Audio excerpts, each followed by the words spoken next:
સમગ્ર રાજ્યમાં સરકાર દ્વારા વિદ્યાર્થીઓ માટે રેશનિંગ કાર્ડ અને આધાર કાર્ડને લિંક કરવા માટે ઈ-કેવાયસી ફરજિયાત કર્યું છે, જેને લઈ શાળાઓમાં શિક્ષકો પણ વિદ્યાર્થીઓને તાત્કાલિક ઈ-કેવાયસી કરાવવા માટે દબાણ કરી રહ્યા છે.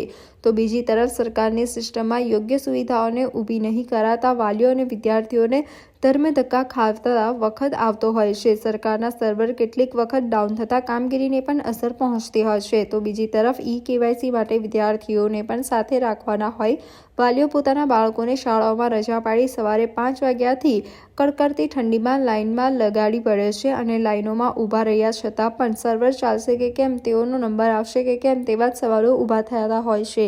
કેટલાક વાલીઓ છેલ્લા 1 સપ્તાહથી તો કેટલાક વાલીઓ સતત 2 દિવસથી કેવાયસી માટે સવારથી લાઇનોમાં ઊભા રહે છે, પરંતુ કોઈને કોઈ કારણસર તેમને ધરમના ધક્કા ખાવાનો જ વખત આવતા સરકારી તંત્ર પર રોષ ઠાલવ્યો છે.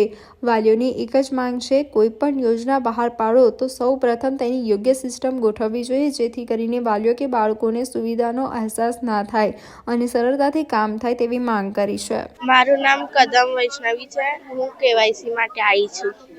ના 2 દિવસથી નથી ગઈ સ્કૂલે. કેવાયસી નહીં થયું એટલે છે ને 2 દિવસથી અહીંયા મમ્મી પપ્પા સાથે આવું છું કેવાયસી માટે સવાર. મારું નામ પાર્થ જાદવ છે. મેં વાઘોડિયાથી આવું છું. સલંગ 3-4 દિવસથી સ્કૂલમાંથી એવું કહે છે કે ઈ કેવાયસી કરો. ઈ કેવાયસી માટે ફોર્સ કરે છે ત્યાંથી સ્કૂલમાંથી. બસ કેટલા દિવસથી અહીંયા તમે આવો છો? 2-3 દિવસથી આવીએ છીએ. નહીં થયું. ધક્કા ખવડાવે છે બસ.